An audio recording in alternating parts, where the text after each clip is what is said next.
Bonjour très chers amis les Verseaux et soyez le bienvenu sur ma chaîne Intuition des Sérines et j'espère que vous êtes bien. Allez, c'est parti. Pose-toi une question, pas la question habituelle qu'on se pose à propos de l'argent. Une autre question. Si une somme d'argent inattendue arrivait dans ta vie cette semaine, est-ce que tu saurais ce que tu en ferais? Pas la réponse rapide qui te vient en surface. La vraie réponse. Celle qui dirait quelque chose de vrai sur qui tu es maintenant, sur ce qui te tient vraiment à cœur, sur ce que tu placerais en priorité si la contrainte financière s'allégeait soudainement. Cette question est plus importante qu'on ne le pense, parce que la qualité de ta réponse à cette question détermine en partie la qualité de ce qui s'apprête à arriver dans ta vie. L'argent qui s'approche de toi est réel, il vient. Il a une trajectoire qui converge vers ta réalité concrète et cette trajectoire arrive bientôt à son terme. Mais avant qu'il ne se manifeste, je veux te proposer un dialogue intérieur qui va te permettre de l'accueillir dans des conditions optimales. Parce que recevoir une somme d'argent sans s'être préparé intérieurement est une situation à laquelle beaucoup de personnes ne savent pas répondre adéquatement. Et le résultat, c'est qu'elles laissent filer ce qui leur a été donné sans en tirer le bénéfice durable que la situation aurait permis. Toi, tu vas faire différemment. Tu vas te préparer dès maintenant, par ce dialogue intérieur, pour que la réception soit à la hauteur de ce qui te sera offert. La première chose que je veux te demander de regarder en toi, c'est ta relation actuelle aux questions financières. Quand tu penses à l'argent, qu'est-ce que tu ressens dans ton corps? Y a-t-il une crispation dans le ventre, une tension dans la mâchoire, une légère anxiété qui s'installe, ou au contraire une certaine neutralité tranquille? Cette observation honnête de ce qui se passe en toi quand le sujet de l'argent émerge te donne une indication précise de ton état actuel. Si tu remarques une crispation, ce n'est pas grave, mais c'est une information utile. Cela signifie qu'une partie de toi traite encore l'argent comme une source de tension. Et cette partie va devoir être apaisée pour que la somme qui arrive puisse vraiment s'installer dans ton existence sans réactiver d'anciennes anxiétés. L'apaisement de cette zone tendue ne demande pas une thérapie longue. Il demande une simple reconnaissance, suivie d'une intention claire. Tu peux te dire intérieurement, je remarque que je porte de la tension autour de l'argent et j'invite cette tension à se relâcher progressivement. Cette reconnaissance bienveillante, sans drame, suffit souvent à enclencher un processus de détente qui se déploie sur plusieurs jours. Tu n'as pas besoin de faire plus que cela pour le moment. La somme qui arrive va ensuite faire son travail elle-même, en t'offrant l'expérience concrète d'une réception sereine qui désinstalle les vieux automatismes de tension. Ici, sur Intuition des Sirènes, je voudrais que tu réfléchisses maintenant à une seconde question. Si tu n'avais pas à justifier ton choix devant qui que ce soit, à quoi te ferait vraiment plaisir consacrer une partie de cette somme inattendue? Pas le choix raisonnable que tu indiquerais à quelqu'un qui te le demanderait, le choix vrai, celui qui te ferait sourire intérieurement quand tu y penses. Cette question est précieuse parce qu'elle révèle ce qui te nourrit vraiment, indépendamment des injonctions extérieures. Beaucoup de personnes vivent toute leur vie sans répondre honnêtement à cette question. Elles les pensent par devoir, par habitude, par convenance, mais rarement par alignement profond avec ce qui les fait vibrer. Tu vas avoir, avec cette somme qui arrive, l'occasion de faire au moins en partie un choix aligné. Réfléchis à ce que ce choix pourrait être. Ne te censure pas.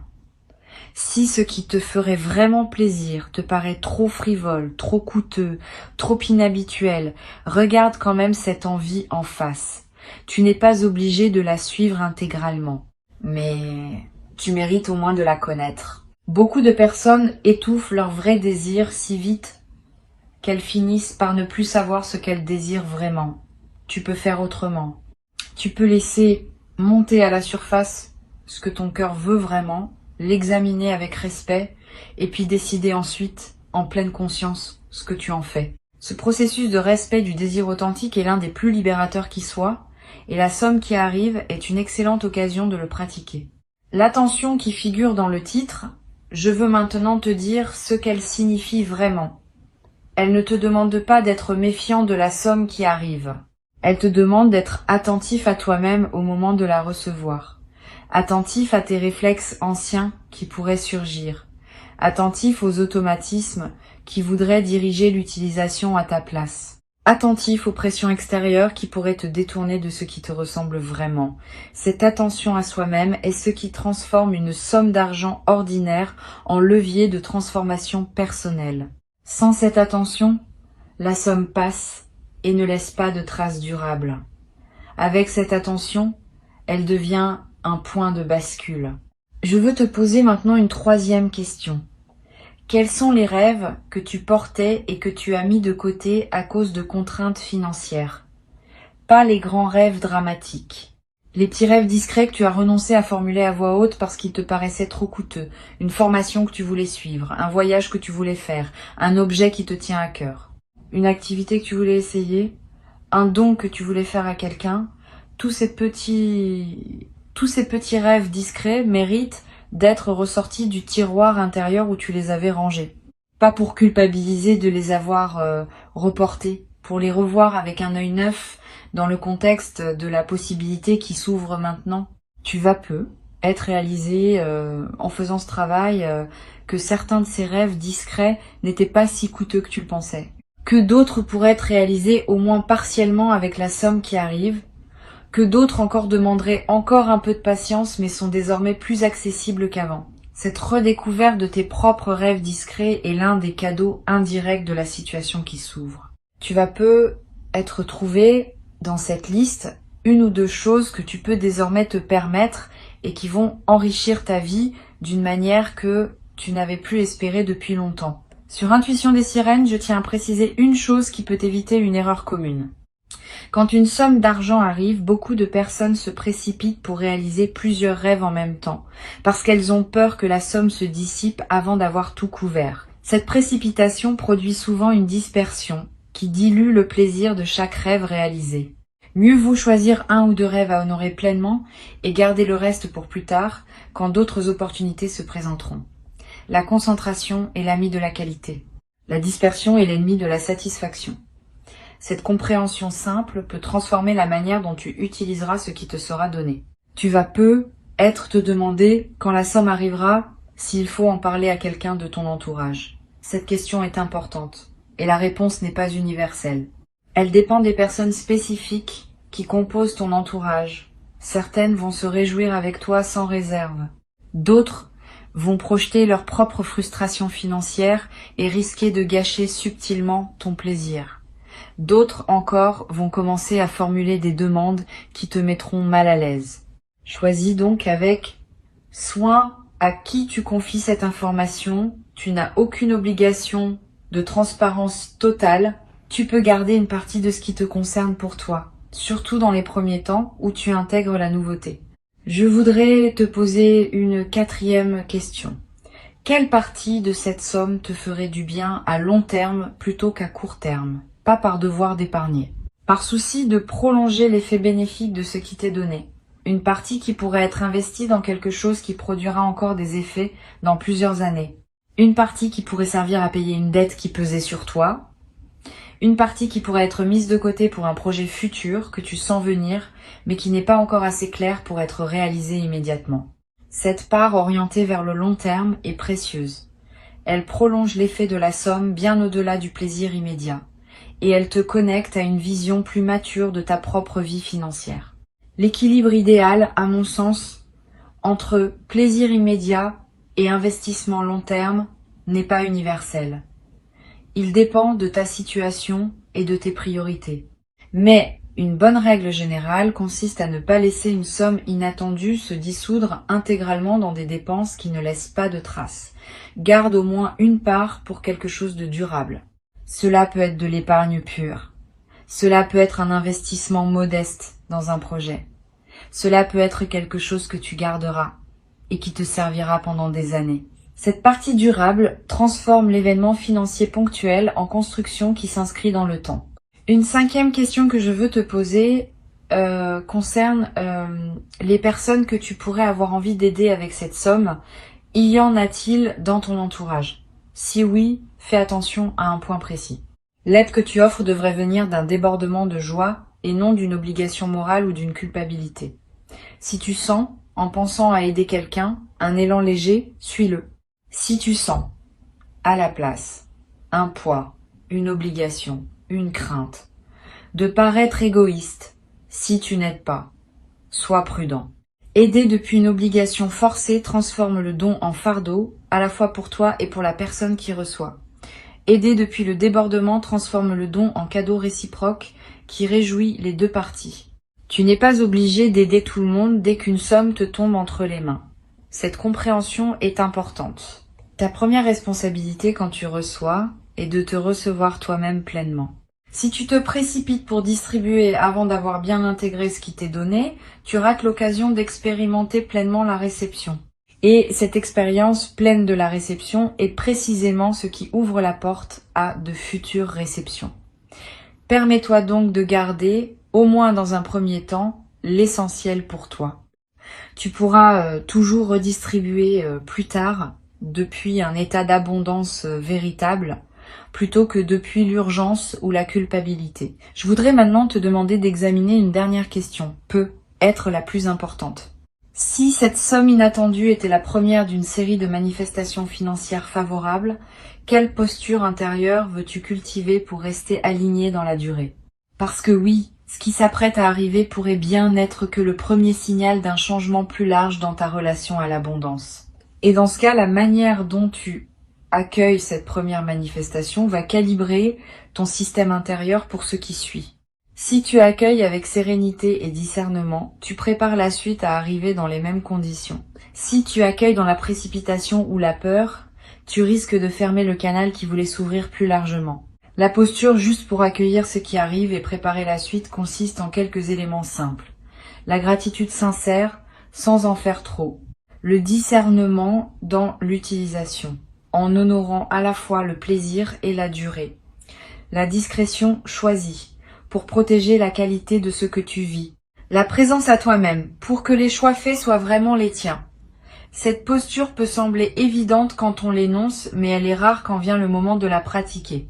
Beaucoup de personnes la perdent dans l'effervescence de la nouveauté. Toi, tu peux la maintenir parce que tu as pris le temps de la préparer mentalement avant que l'événement arrive. Tu vas peu être éprouvé au moment où la somme se manifestera, une émotion particulière qui ressemble à un mélange de joie, d'incrédulité et de calme. Ce mélange est typique des réceptions bien préparées. Tu n'auras pas l'excitation pure qui submerge et qui passe.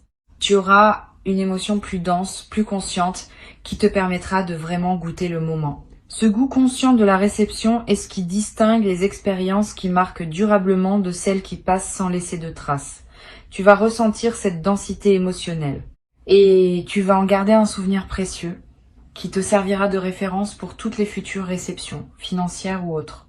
Sur Intuition des sirènes, j'aime souligner que les questions qu'on se pose avant un événement déterminent en grande partie la qualité de ce qu'on vit pendant l'événement. Tu viens de te poser plusieurs questions importantes. Tu as réfléchi à ta relation actuelle à l'argent. Tu as identifié ce qui te ferait vraiment plaisir.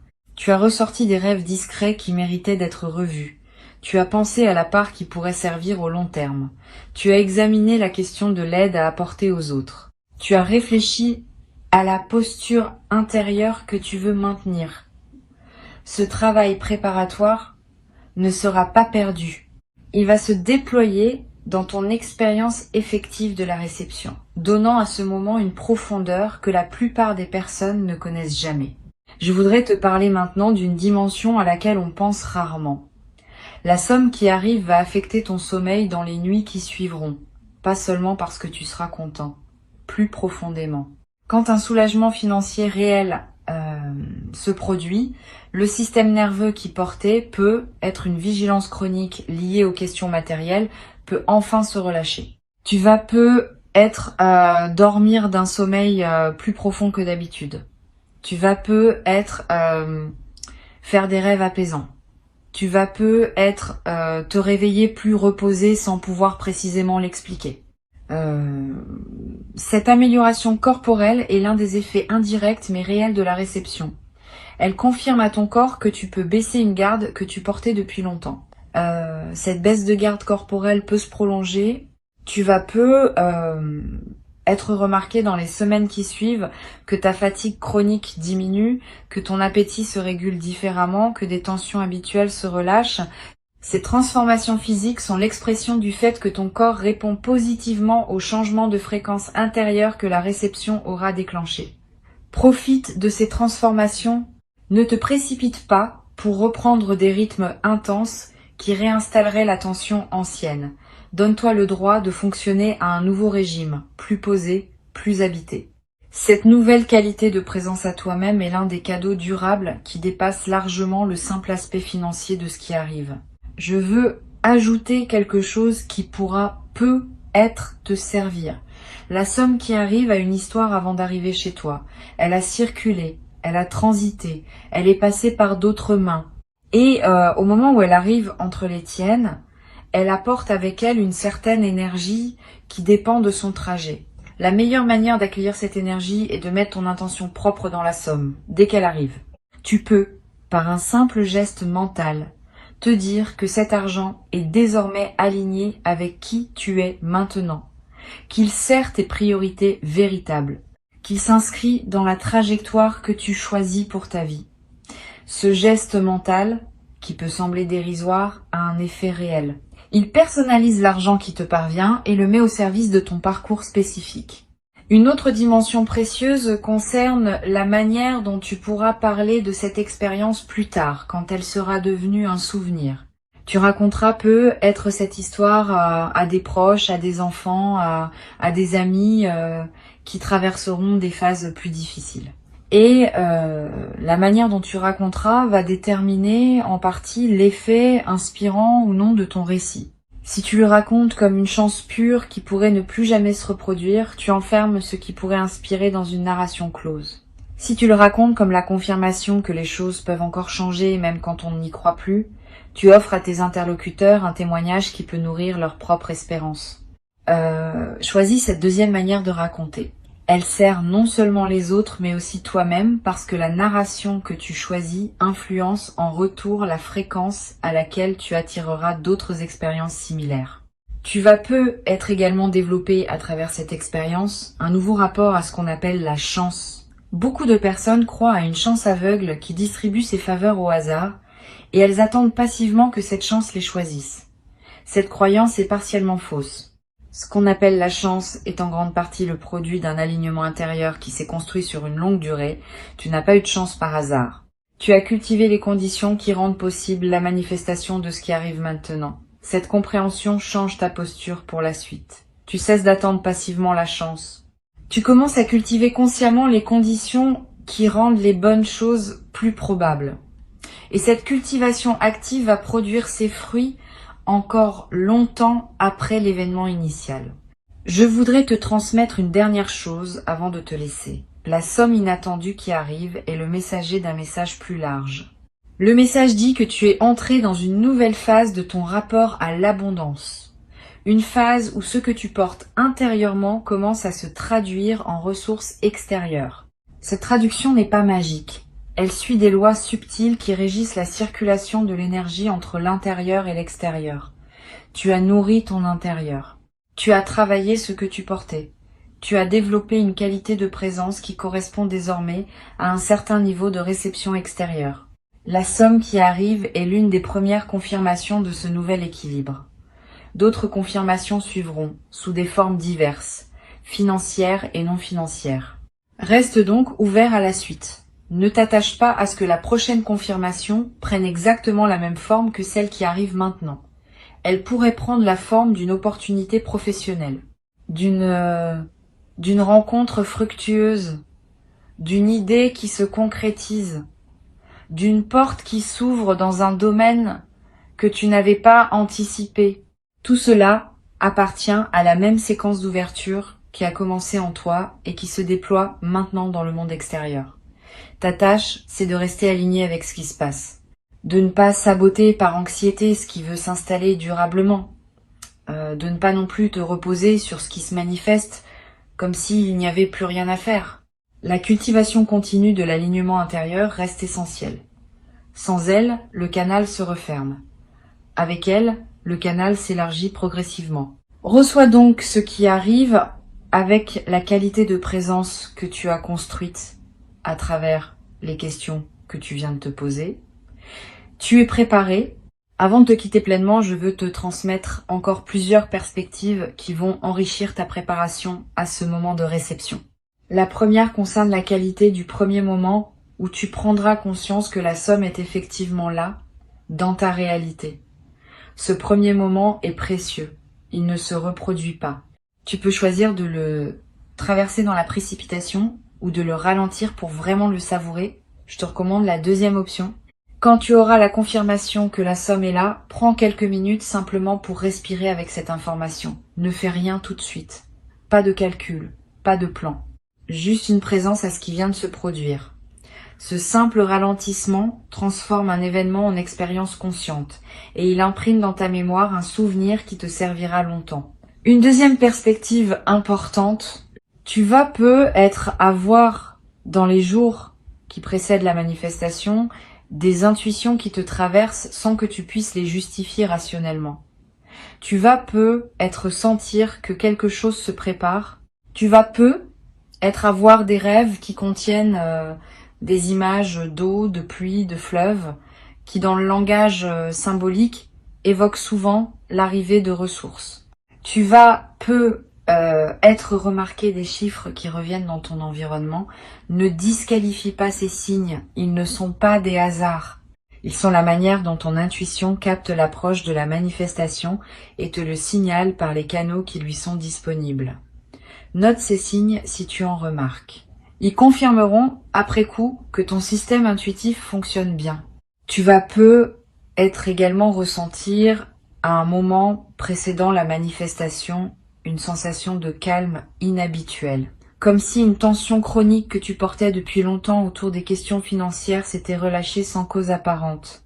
Cette détente préalable est un signal très fiable de l'approche de la manifestation.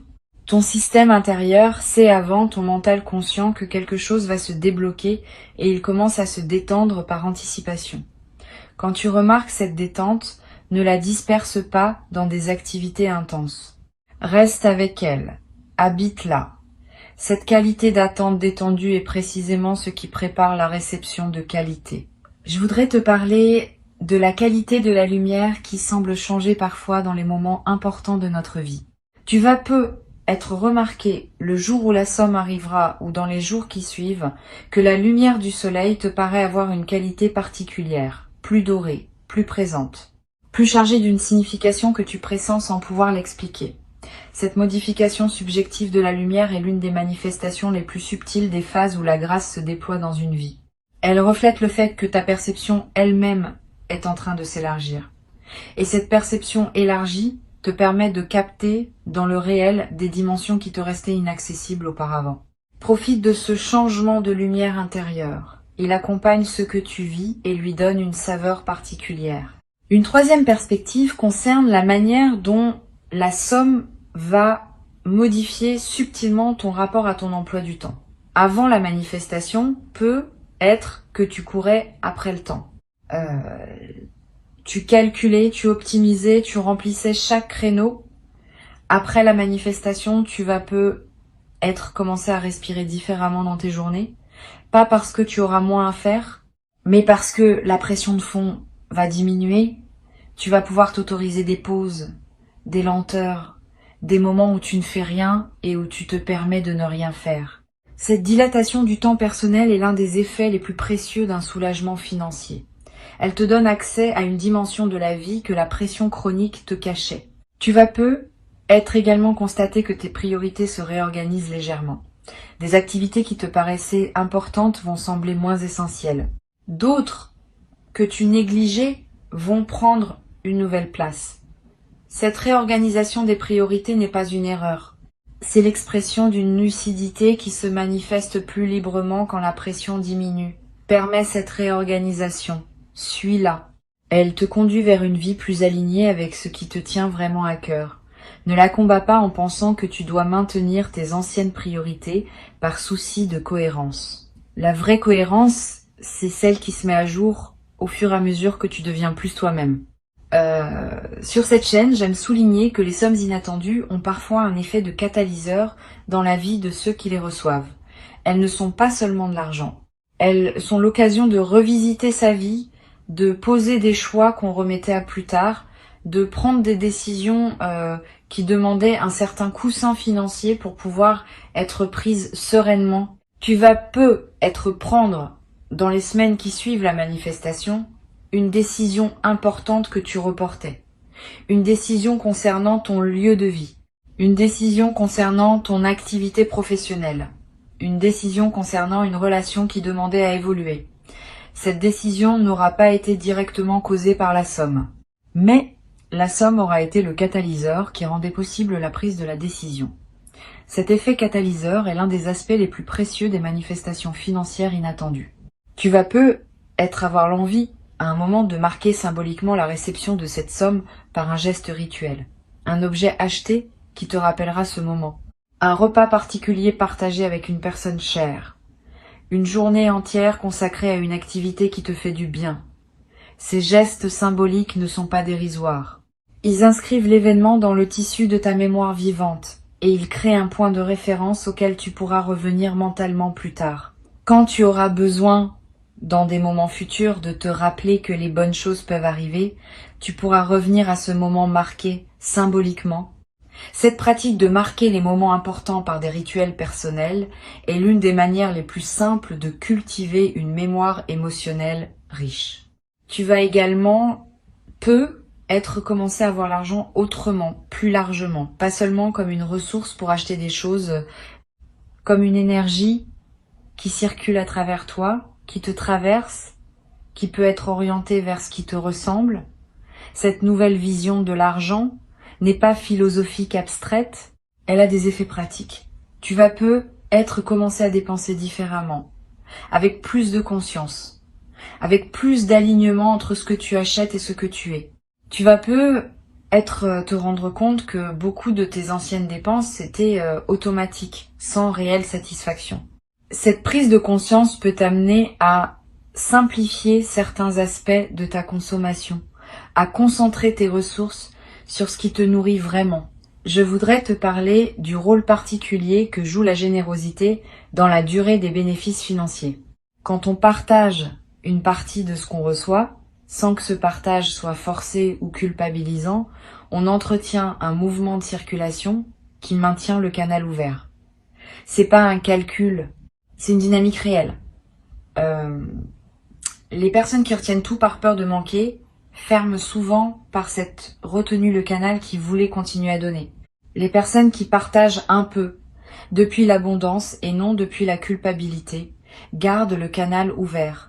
Cette différence subtile a des effets sur le long terme.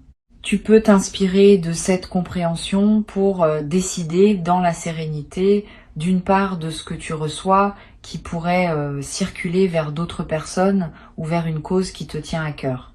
Pas par devoir, par alignement avec ta nature généreuse. Tu vas être traversé à un moment dans les semaines qui suivent une phase de léger doute. Tu vas te demander si tu as bien utilisé la somme, si tu n'aurais pas dû faire des choix différents, si tu n'as pas raté une meilleure option. Ces doutes sont normaux. Ils ne signifient pas que tu as fait des erreurs. Ils signifient que tu es une personne consciencieuse qui se soucie de bien faire. Quand ces doutes surgissent, reviens aux raisons qui ont guidé tes choix. Tu as choisi en pleine conscience, au moment où tu choisissais. Tes choix étaient justes pour le moment où tu les as faits. Le fait qu'ils puissent paraître discutables a posteriori ne signifie pas qu'ils étaient mauvais. Cette compréhension te libère de la rumination inutile. Tu vas être également te demander si cette somme inattendue est vraiment méritée. Cette question est piégée. Elle suppose qu'il y aurait un mérite mesurable qui justifierait ou non ce qui te tombe entre les mains. La vraie réponse est plus simple. Tu ne mérites pas cette somme au sens d'une rémunération exacte d'efforts comptabilisables. Tu la reçois parce que tu as cultivé une disposition intérieure qui rend la réception possible. Cette disposition est elle-même le résultat de tout un parcours.